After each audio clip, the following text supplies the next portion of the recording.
இப்போது புதிய அறிமுகம் ஆச்சி ஹோட்டல் சாம்பார் 50 கிராம் ரூபாய் 20 மட்டுமே. நடிப்பதில் தனக்கு ஆர்வம் இல்லை என இசையமைப்பாளர் தேவா தெரிவித்துள்ளார். மதுரையில் ஜனவரி 18ஆம் தேதி அவரது இசை நிகழ்ச்சி நடைபெறவுள்ளது குறித்து புதிய தலைமுறைக்கு அவர் அளித்த பிரத்யேக பேட்டியில் கள்ளழகர் பாடல் ஒவ்வொரு ஆண்டும் மதுரையில் ஒலிப்பது தனக்கு கிடைத்த பெருமை என்று தெரிவித்தார். ஜனவரி 18ஆம் தேதி என்னுடைய லைவ் இன் கான்சர்ட் பிரம்மாண்டமான ப்ரோக்ராம் கச்சேரி மதுரையில் நடக்க போகுது.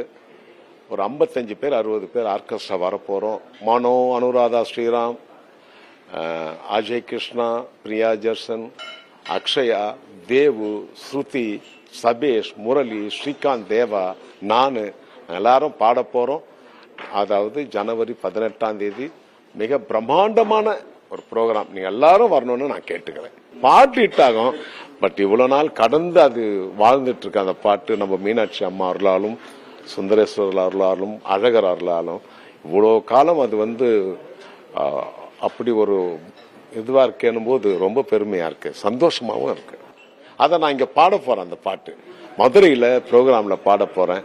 அது எனக்கு ரட்டிப்பு சந்தோஷம்னு சொல்லுவாங்க இல்லையா, அது மாதிரி நல்லா அமைஞ்சிருக்கு.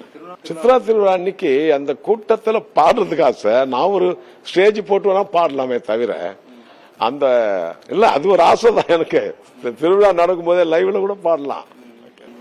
பெண்புறான்னு ஒரு பாட்டு இல்ல, அந்த பாட்டை ரொம்ப ரசிச்சார் அவரு. எனக்கு ஒரு ராகவேந்திரா டாலர் போட்டு எனக்கு ஒரு செயின் கொடுத்தாரு.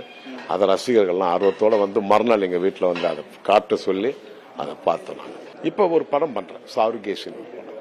சுரேஷ் கிருஷ்ணா டைரக்ஷன் தான். வைஜி மகேந்திர ஒரு நல்ல கேரக்டர் நடிச்சிருக்காரு. அதை பண்ணிட்டு இருக்கேன்.